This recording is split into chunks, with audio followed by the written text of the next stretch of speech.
ሰላም እንዴት አላችሁ የኢትዮ ታይምስ ቤተሰቦቻችን ለሰዓቱ የተመረጡ አዳዲስ መረጃዎችን ይዘንላችሁ ቀርበናል። ከመረጃዎቻችን መካከልም የኢራን ዋና ከተማ ቴህራን በከባድ የአየር ድብደባ ስትናወጥ አድራለች። የትራምፕ የ48 ሰዓት የጊዜ ገደብ ሊያበቃ ጥቂት ሰዓታት ሲቀሩ ቴህራን በእሳት ተከባ አድራለች። በአሜሪካ እስራኤልና በኢራን መካከል እየተባባሰ የመጣው ጦርነት የዓለምን የነዳጅ ገበያ ስጋት ውስጥ እንደከተተው ሲሆን ዛሬ ሰኞ የነዳጅ ዋጋ ካለፉት 4 ዓመታት ወዲህ ታይቶ የማይታወቅ ጭማሪ ሊያሳይ እንደሚችልም ተገምቷል። ትራምፕ የኃይል ማመንጫ ጣቢያዎቻችንን ከጥቅም ውጭ ካደረጉ የወደሙት የኃይል ማመንጫ ጣቢያዎቻችን እንደገና እስኪገነቡና አገልግሎት መስጠት እስኪጀምሩ ድረስ የሆርሙዝ ባህር ሰርጥ ሙሉ በሙሉ ይዘጋል። ሁሉም የእስራኤል የኢነርጂ መሰረተ ልማት ኢላማ ይሆናሉ። የአሜሪካ የጦር ቤዝ ያላቸው የቀጠናው ሀገራት የኃይል ማመንጫዎች ሙሉ ለሙሉ ኢላማ ይደረጋሉ፣ ይወድማሉ ስትልም ኢራን ማስጠንቀቂያ ሰጥታለች። የዓለም ጤና ድርጅት ዋና ዳይሬክተር ዶክተር ቴዎድሮስ አድሃኖም በበኩላቸው በመካከለኛው ምስራቅ ባለው የኒውክሌር ስጋት ላይ ጥብቅ ማስጠንቀቂያ ሰጥተዋል። ጦርነቱ ከተጀመረ እስካሁን ድረስም 20 ግዙፍ አየር መንገዶች በመካከለኛው ምስራቅ ጦርነት ምክንያት ወደ 53 ቢሊዮን ዶላር እንዳጡ ተገልጿል። በተጨማሪም ጦርነቱ ከተጀመረ ወዲህ በተለያዩ ሀገራት በጦርነቱ ምክንያት ከ2000 እስከ 2500 ሰዎች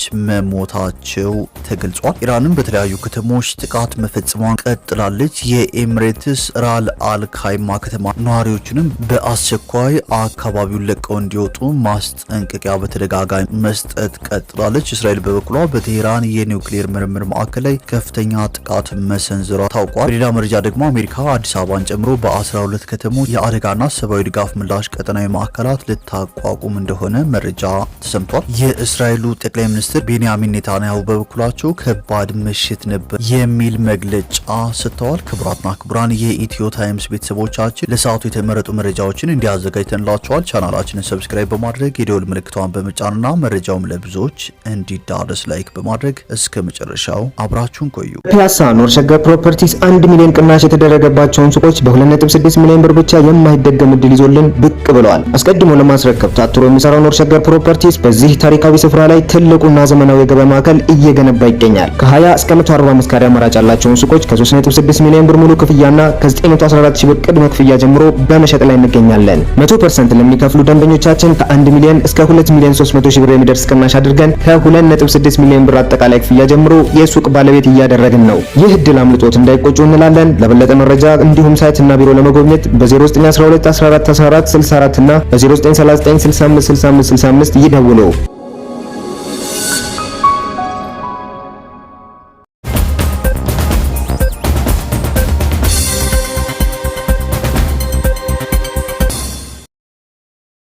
ወደ መረጃችን ስናልፍ የኢራን ዋና ከተማ ቴህራን በከባድ የአየር ድብደባ እየተናወጠች ትገኛለች። የትራምፕ የ48 ሰዓት የጊዜ ገደብ ሊያበቃ ጥቂት ሰዓታት ሲቀሩ ቴህራን በእሳት ተከባለች። የእስራኤል አየር ኃይል በኢራን ዋና ከተማ ቴህራን ላይ እጅግ መጠነ ሰፊና አስከፊ የአየር ድብደባ መክፈቱን የሚገልጹ ምስሎችና ቪዲዮዎች እየወጡ ነው። በከተማዋ ላይ ግዙፍ የእሳት ፍንዳታዎች እየታዩ ሲሆን ጥቃቱ የገዢውን ስርዓት ቁልፍ የሆኑ ወታደራዊና ስልታዊ ቦታዎችን ኢላማ ያደረገ መሆኑ ተነግሯል። የትራምፕ የሰዓታት ቁጥራም ቀጥሏል። ፕሬዚዳንት ዶናልድ ትራምፕ የሆርሙዝ ወሽመጥ በአስቸኳይ ካልተከፈተ የኃይል ማመንጫዎችን አውድማለሁ በማለት የሰጡት የ48 ሰዓት ገደብ ሊጠናቀቅ ከ24 ሰዓት ያነሰ ጊዜ ብቻ ቀርቶታል። የተባባሪ ኃይሎች ጥቃት በቴህራን እምብርት የሚገኙ የሪፐብሊካን ጋርድና ሌሎች የጸጥታ መዋቅሮችን ክፉኛ እየመታ መሆኑንም መረጃዎች ያመለክታሉ። ኢራን ወሽመጡን መዝጋቷንና በእስራኤል ላይ የምታደርገውን የሚሳኤል ድብደባ ተከትሎ አሁን ዋና ከተማ ከፍተኛ ቃጠሎ እየደረሰባት ትገኛለች ነው የተባለው። ቴህራን በአሁኑ ሰዓት በከፍተኛ ጭስና እሳት ተውጣለች። የትራምፕ ማስጠንቀቂያ ወደ ተግባር ከመቀየሩ በፊት ማለትም የኃይል ማመንጫዎች ከመመታታቸው በፊት ይህ የእስራኤል ጥቃት መጀመሩ የኢራን መሪዎች ያላቸውን አማራጭ ይበልጥ እንዲያጠበው ያደርጋቸዋልም ተብሏል። ቴህራን ወደ ጨለማ ከመግባቷ በፊት የሆርሙዝ ወሽመጥ ለመክፈት እየተገደደች እንደሆነም መረጃዎች ወጥተዋል። በአሜሪካ እስራኤልና በኢራን መካከል እየተባባሰ የመጣው ጦርነትን ተከትሎም የዓለምን የነዳጅ ገበያ ከፍተኛ ስጋት ውስጥ የከተተው ሲሆን ዛሬ ሰኞ የነዳጅ ዋጋ ካለፉት 4 ዓመታት ወዲህ ታይቶ የማይታወቅ ጭማሪ ሊያሳይ እንደሚችል ተገምቷል። ፕሬዚዳንት ዶናልድ ትራምፕ የሆርሙዝ ሰርጥ በ48 ሰዓታት ውስጥ ሙሉ በሙሉ ካልተከፈተ የኢራን የኃይል ማመንጫ ጣቢያዎችን እንደሚደበድቡ መዛታቸውን ተከትሎ የብሬንት ድፍድፍ ነዳጅ ዋጋ በበርሜል 112.19 ዶላር ደርሷል። ኢራን ጥቃት የሚፈጸምባት ከሆነ በምላሹ በመካከለኛው ምስራቅ የሚገኙና ከአሜሪካ ጋር ግንኙነት ያላቸውን የኃይልና የውሃ ማጣሪያ ተቋማት ላይ ጥቃት እንደምትሰነዝር አስጠንቅቃለች። ይህም በቀጠናው የሚገኙ እንደ ሳውዲ አረቢያና የተባበሩት አረብ ኤምሬትስ ያሉ ሀገራት የውሃና የኃይል አቅርቦት ላይ ከፍተኛ አደጋ ሊደቅን እንደሚችል ተመላክቷል። ተንታኞች እንደሚሉት ከሆነ የትራምፕ ማስጠንቀቂያ በገበያው ላይ ከፍተኛ አለመረጋጋትን ፈጥሯል። እስካሁን በዘለቀው የ22 ቀናት ጦርነት የሆርሙዝ ሰርጥ መዘጋት 440 ሚሊዮን በርሜል የሚጠጋ የነዳጅ አቅርቦት ከዓለም ገበያ እንዲጠፋ ያደረገ ሲሆን የዓለም አቀፉ የኢነርጂ ኤጀንሲ አቅርቦቱን ወደ ነበረበት ለመመለስ እስከ 6 ወራት ሊፈጅ እንደሚችልም አስታውቋል። ቱርክ በበኩሏ በእስራኤል አሜሪካና ኢራን መካከል ባለው ጦርነት ቁልፍ ሚና ለመጫወት እየጣረች ትገኛለች። የቱርክ የውጭ ጉዳይ ሚኒስትር ሃካን ፊዳን ከኢራን፣ ከአሜሪካና ከአውሮፓ ህብረት፣ ከኳታር፣ ከግብጽ፣ ከፓኪስታንና ከሳውዲ አረቢያ ባለስልጣናት ጋር ውይይት እያደረጉ መሆኑን አልጀዚራ ዘግቧል። የእነዚህን መሪዎች መነሻ ለመረዳት ከአንድ የቱርክ የውጭ ጉዳይ ሚኒስቴር ባለስልጣን ጋር ቆይታ ማድረጉን የጠቀሰው ዘገባው ባለስልጣኑ እንደገለጹት ከሆነ ጥሪዎቹ አንካራ ግጭቱን ለማስቆም በሚደረጉ ዓለም አቀፍ ጥረቶች መካከል ላይ ራሷን ለማስቀመጥ የምታደርገውን ጥረት የሚያንጸባርቁ ናቸው ተብሏል። ሚኒስትር ፊዳን የቴሄራንን ቀጣይ እርምጃዎች ለመረዳትና ግጭቱ የበለጠ እንዳይባባስ ለመከላከል ከኢራኑ የውጭ ጉዳይ ሚኒስትር አባስ አራቅቺ ጋር ተወያይተዋል። እንደ ቱርክ ባለስልጣናት ገለጻ አንካራ በቀጣይ በጋራ ስለሚወሰዱ እርምጃዎች በክልሉ ሀገራት በተለይም በአረብ መንግስታት መካከል የጋራ መድረክ ለመፍጠር እየጣረች ትገኛለች። ሚኒስትር ፊዳን የትኞቹን የአሜሪካ ባለስልጣናት አነጋግረዋል ለሚለው ጥያቄም ባለስልጣኑ እንደገለጹት ንግግሩ ምናልባትም ከዶናልድ ትራምፕ ተደራዳሪዎች ከጃሬድ ኩሽነር ወይም ከትራምፕ ልዩ መልእክተኛ ስቲቭ ዊትኮፍ ጋር ሳይሆን እንደማይቀር ዘገባው አመልክቷል። በተለይም ድርድሮች በሚጀምሩበት ሰዓት አሜሪካ በድርድር ጠረጴዛው ላይ በእነዚህ ግለሰቦች የምትወከል በመሆኑ ከዊትኮፍ ጋር የተደረገው ንግግር ትልቅ ትርጉም እንዳለውም ተገልጿል። ይህ በእንዲህ እንዳለም ትራምፕ የኃይል ማመንጫ ጣቢያዎቻችንን ከጥቅም ውጭ ካደረጉ የወደሙት የኃይል ማመንጫ ጣቢያዎቻችን እንደገና እስኪገነቡና አገልግሎት መስጠት እስኪጀምሩ ድረስ የሆርሙዝ ባህር ሰርጥ ሙሉ በሙሉ እንደሚዘጋ፣ ሁሉም የእስራኤል የኤነርጂ መሰረተ ልማቶችም ኢላማ እንደሚሆኑ፣ የአሜሪካ የጦር ቤዝ ያላቸው የቀጠናው ሀገራት የኃይል ማመንጫዎች ሙሉ ለሙሉ ኢላማ ይደረጋሉ፣ ይወድማሉም ስትል ኢራን ማስጠንቀቂያ ሰጥታለች። ኢራን ይህንን ማስጠንቀቂያ የሰጠችው የሆርሙዝ ሰርጥ በሚቀጥሉት 48 ሰዓታት ውስጥ ካልተከፈተ የኢራን ማመንጫ ጣቢያዎች ሙሉ ለሙሉ ይመታሉ ማለታቸውን ተከትሎ ነው። ይህ በእንዲህ እንዳለም የዓለም ጤና ድርጅት ዋና ዳይሬክተር ዶክተር ቴዎድሮስ አድሃኖም በመካከለኛው ምስራቅ ባለው የኒውክሌር ስጋት ላይ ማስጠንቀቂያ ሰጥተዋል። በመካከለኛው ምስራቅ እየተካሄደ ያለው ጦርነት እጅግ አደገኛ ደረጃ ላይ መድረሱን የገለጹት የዓለም ጤና ድርጅት ዋና ዳይሬክተር ዶክተር ቴዎድሮስ አድሃኖም በኢራን ናታንዛ የዩራኒየም ማበልጸጊያ ተቋምና በእስራኤል ዲሞና የኒውክሌር ምርምር ማዕከል አቅራቢያ የተፈጸሙ ጥቃቶች የህዝብ ጤናንና የአካባቢ ደህንነትን ለከፍተኛ አደጋ የሚያጋልጡ መሆናቸውን አስታውቀዋል። ዓለም አቀፉ የአቶሚክ ኢነርጂ ኤጀንሲ በእነዚህ ስፍራዎች ላይ የደረሱትን ክስተቶች እየመረመረ መሆኑን የገለጸ ሲሆን እስካሁን ድረስ ከመደበኛ ውጭ የሆነ የጨረር ስርጭት አለመመዝገቡን ገልጿል። ይሁን እንጂ ዶክተር ቴዎድሮስ በኒውክሌር ተቋማት ላይ ያነጣጠሩ ጥቃቶች ሊገመት የማይችል የጤና ቀውስ ሊያስከትሉ እንደሚችሉ በጽኑ አስጠንቅቀዋል። የዓለም ጤና ድርጅት ግጭቱ ከተቀሰቀሰበት ጊዜ ጀምሮ ሊከሰት ለሚችል የኒውክሌር አደጋ አስቀድሞ ለመዘጋጀት በ13 ሀገራት ውስጥ ለሚገኙ የራሱ ሰራተኞችና ለተባበሩት መንግስታት ድርጅት ባልደረቦች አስፈላጊውን ስልጠና ሲሰጥ መቆየቱን ዳይሬክተሩ ገልጸዋል። ይህ ስልጠና የኒውክሌር አደጋ ቢከሰት ሊከተል የሚችለውን የህዝብ ጤና ስጋት ውጤታማ በሆነ መንገድ ለመከላከልና ምላሽ ለመስጠት የታለመ መሆኑ ተጠቁሟል። ዶክተር ቴዎድሮስ አያይዘው የጤና ተቋማትና ስሱ መሰረተ ልማቶች በማንኛውም ሁኔታ ከጥቃት ሊጠበቁ እንደሚገባና ሰላም ከሁሉ የተሻለ መድኃኒት ነው የሚለውን መርሃቸውን በድጋሚ አጽንኦት ሰጥተውበታል። በመጨረሻም ዶክተር ቴዎድሮስ አድሃኖም በግጭቱ ተሳታፊ የሆኑ ወገኖች ሁሉ ከፍተኛ ወታደራዊ መታቀብ እንዲያደርጉና የኒውክሌር አደጋ ሊቀሰቅሱ ከሚችሉ ድርጊቶች እንዲቆጠቡ ጥሪያቸውን አቅርበዋል። የሀገራት መሪዎች ሁኔታውን ከማባባስ ይልቅ ወደ ሰላማዊ ድርድር እንዲመለሱና ንጹሐን ዜጎችን ከአሰቃቂ አደጋ እንዲጠብቁ አሳስበዋል። ጥቃቶቹ የክልሉን ሰላም ከማናጋታቸው ባለፈ ዓለም አቀፋዊ የጤና ስጋት ሊሆኑ እንደሚችሉ በመጠቆም አፋጣኝ የዲፕሎማሲ መፍትሄ እንደሚያስፈልግም ገልጸዋል። ታዋቂው የለንደን ሳምንታዊ መጽሔት ዘ ኢኮኖሚስት በበኩሉ ከመጋቢት 12 እስከ መጋቢት 18 ቀን 2018 ዓ.ም ድረስ በሚቆየው እትሙ በብዙዎች ዘንድ መነጋገሪያ የሆነ የፊት ገጽ ምስል ይዞ ወጥቷል። በዚህ የሽፋን ምስል ላይ የአሜሪካ ፕሬዝዳንት ዶናልድ ትራምፕ ወታደራዊ የራስ ሄልሜት ደፍተው ይታያሉ። ይሁን እንጂ ሄልሜቱ የፕሬዝዳንቱን አይኖች ሙሉ በሙሉ የሸፈነ ሲሆን በላዩ ላይ ደግሞ ጥይቶች ተደርድረውበታል። መጽሔቱ ለዚህ ምስላዊ ትችት የሰጠው ርዕስም ኦፕሬሽናል ብላይንድ ፉሪ የሚል ነው። ይህ ምስል ፕሬዚዳንቱ የሚከተሏቸው ወታደራዊና የውጭ ጉዳይ ፖሊሲዎች አቅጣጫ ቢስነትን ወይም ውጤቱ ያልታሰበበት የኃይል እርምጃን የሚወክል ይመስላል የሚል አስተያየትም ተሰጥቷል። በሌላ መረጃ ደግሞ የኢራን የውጭ ጉዳይ ሚኒስትር አባስ አራግቺ አገራት ከቴህራን ጋር ቅንጅት እስከፈጠሩ ድረስ የሆርሙዝ ሰርጥ ክፍት መሆኑን ቀደም ሲል የተሰጡ መግለጫዎች በመጥቀስ በድጋሚ አረጋግጠዋል። ይህ በእንዲህ እንዳለን በአሜሪካ እስራኤልና ኢራን ጦርነት ሳቢያ በዓለም ላይ የሚገኙ 20 ግዙፍ አየር መንገዶች ጦርነቱ ከተጀመረበት የካቲት ወር ጀምሮ 53 ቢሊዮን ዶላር የሚጠጋ የገበያ ዋጋቸውን እንዳጡ ፋይናንሻል ታይምስ ዘግቧል። አየር መንገዶቹ ይህን ያክል ከፍተኛ ሀብት ሊያጡ የቻሉትም የነዳጅ ዋጋ በመናሩ፣ የጸጥታ ስጋት ባለባቸው ቀጠናዎች በረራዎች በመሰረዛቸው እንዲሁም የበረራ መስመሮች በመቀየራቸው ምክንያት መሆኑ ተመልክቷል።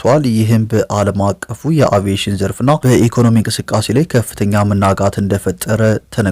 ይህ በእንዲህ እንዳለም እስካሁን በተለያዩ ሀገራት በጦርነቱ ምክንያት ከ2000 እስከ 2500 ድረስ የሚሆኑ ሰዎች ህይወታቸውን አጥተዋል ነው የተባለው። የአሜሪካ ፕሬዚዳንት ዶናልድ ትራምፕ በትናንትናው ዕለት የሆርሙዝ ሰርጥ በ48 ሰዓታት ውስጥ ካልተከፈተ በኢራን የኃይል ማመንጫዎች ላይ ጥቃት እንደሚሰነዝሩ ካስጠነቀቁ በኋላ ኢራን ጠንከር ያለ ምላሽ መስጠቷም አይዘነጋም። የጦር ሰራዊቱ ኦፕሬሽን እዝ ቃል አቀባይ ካታም አልአንቢጃ እንደገለጹት አሜሪካ ወይም ሌሎች በኢራን የነዳጅ ተቋማት ላይ ጥቃት ካደረሱ አጸፋው በቀጠናው ባሉ የመረጃ የኢነርጂና የመጠጥ ውሃ ማጣሪያ ተቋማት ላይ ይሆናል የሚል ምላሽ መስጠታቸው አይዘነጋም። የአሜሪካው ፕሬዚዳንት ዶናልድ ትራምፕ ኢራን የሆርሙዞች መጠን በ48 ሰዓታት ውስጥ ዳግም የማትከፍት ከሆነ የአገሪቱን የኃይል ማመንጫ ማዕከላት እንደሚያወድሙም ማስጠንቀቃቸው አይዘነጋም። ጦርነቱ ከተጀመረም 4 ሳምንታትን አስቆጥሯል። ይህ በእንዲህ እንዳለም ኢራን የእስራኤል ዲሞና የኒውክሌር ጣቢያ ላይ ያነጣጠረ ጥቃት በትናንትናው ዕለት መፈጸሟን ተከትሎ ብዙ ጉዳቶች መድረሳቸውም ታውቋል። የእስራኤል ወታደራዊ ሬዲዮ እንደዘገበው ከኢራን የተተኮሰ ሚሳኤል በኔጌቭ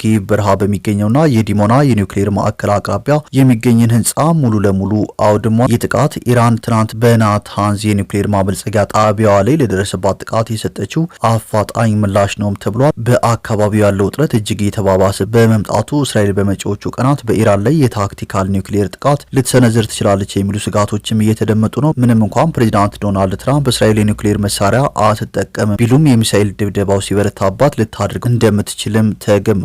የኢራን አብዮታዊ ዘብ በተባበሩት አረብ ኤሚሬትስ የምትገኘው የራስ አል ካይማ ከተማ ነዋሪዎችን አካባቢውን በአስቸኳይ እንዲለቁም ማስጠንቀቂያ ሰጥተው ነበር። አብዮታዊ ዘቡ ባወጣው ማስጠንቀቂያ 200 ሺህ ገደማ ህዝብ የሚኖርባት ይህቺ ከተማ በኢራን ደሴቶች ላይ ለሚሰነዘሩ ጥቃቶች እንደ ማረፊያነት እያገለገለች በመሆኑ ቀጣይ የጥቃት ኢላማ እንደምትሆን ገልጾ ነበር። በመሆኑም ነዋሪዎች ህይወታቸውን ለማትረፍ ከተማዋን በአስቸኳይ ለቀው እንዲወጡ ትዕዛዝ አስተላልፈዋል። ኢራን ከአሜሪካና እስራኤል ጋር የገባችበትን ጦርነት ተከትሎ ኤሚሬትስን የጥቃት ኢላማ ማድረጓ በቀጠናው ያለውን ስጋትም ከፍ አድርጎታል። እስራኤልም በቴህራን የኒውክሌር ምርምር ማዕከል ላይ ከፍተኛ ጥቃት ሰንዝራለች። የእስራኤል መከላከያ ሰራዊት ቅዳሜ ዕለት በቴህራን በሚገኝ ስትራቴጂካዊ የጥናትና ምርምር ተቋም ላይ ጥቃት መፈጸሙን አስታውቋል። እንደ እስራኤል መከላከያ ኃይል መግለጫ ከሆነ ይህ ተቋም የኒውክሌር መሳሪያዎችን ክፍሎች ለማምረትና ለማልማት ሲያገለግል የነበረ መሆኑን ኢራን ኢንተርናሽናል ዘግቧል። ጥቃቱ የተፈጸመው በእስራኤል አየር ኃይል አማካኝነት ሲሆን ትክክለኛ በሆነ የስለላ መረጃ ላይ ተመስርቶ የኢራንን ወታደራዊ ኢንዱስትሪዎችና የባሊስቲክ ሚሳኤል ፕሮግራምን ኢላማ ያደረገ መሆኑም ተገልጿል። የእስራኤል ጦር ጥቃቱን የፈጸመው ኢራን የኒውክሌር አቅሟን ለማሳደግ የምታደርገውን ጥረት ለማደናቀፍ እንደሆነ ማስታውቋል። ኢላማ የተደረገው ተቋም ማሊክ አሽታር ዩኒቨርሲቲ ተብሎ የሚታወቅ ሲሆን ከኢራን መከላከያ ሚኒስቴር ጋር ቀጥተኛ ግንኙነት ያለው ነው። ይህ ተቋም የቴህራንን የኒውክሌርና የሚሳኤል አቅም በማሳደግ ረገድ ሚና አለው በሚል ቀደም ሲል በዓለም አቀፍ ደረጃ ማዕቀብ ተጥሎበት የነበረ መሆኑንም ዘገባው አክሎ አመልክቷል። አሜሪካን በስትራቴጂካዊና ወሳኝ በሆነው የኢራን የካርግ ደሴት ላይ ወታደራዊ ጥቃት ካደረሰች ኢራን በቀይ ባህር በባብ ኤል ማንዴብ ስትሬት ውስጥ የመርከብ ጭነትን እንደምታስተጓጉል በግልጽ አሳውቃለች። ኢራን 90% ነዳጇን ለዓለም ገበያ የምታቀርበው በካርግ ደሴት ነው። ዶናልድ ትራምፕ ኢራን በወታደሮቻችን ላይ የምትተኩስ ከሆነ የካርግ ደሴትን ወስዳሉ ብለዋል። በጦርነቱ ምክንያት የሆርሙዝ መስመር በመዘጋቱ 20% የሚሆነውን የዓለም የነዳጅ ፍሰት በማስተጓጎል ከፍተኛ የነዳጅ ዋጋ ጭማሪ እንዲሁም እጥረት እንዲከሰት ምክንያት ሆኗል። ኢራን ከአረብ ሀገራት ወደ አውሮፓና አፍሪካ ከፍተኛ ነዳጅ የሚተላለፍበትን የባብ ኤል ማንዴብ ስትሬትን ኢላማ ካደረገች ታንከሮች በአፍሪካ ዙሪያ አቅጣጫቸውን ለመቀየር ይገደዳሉ።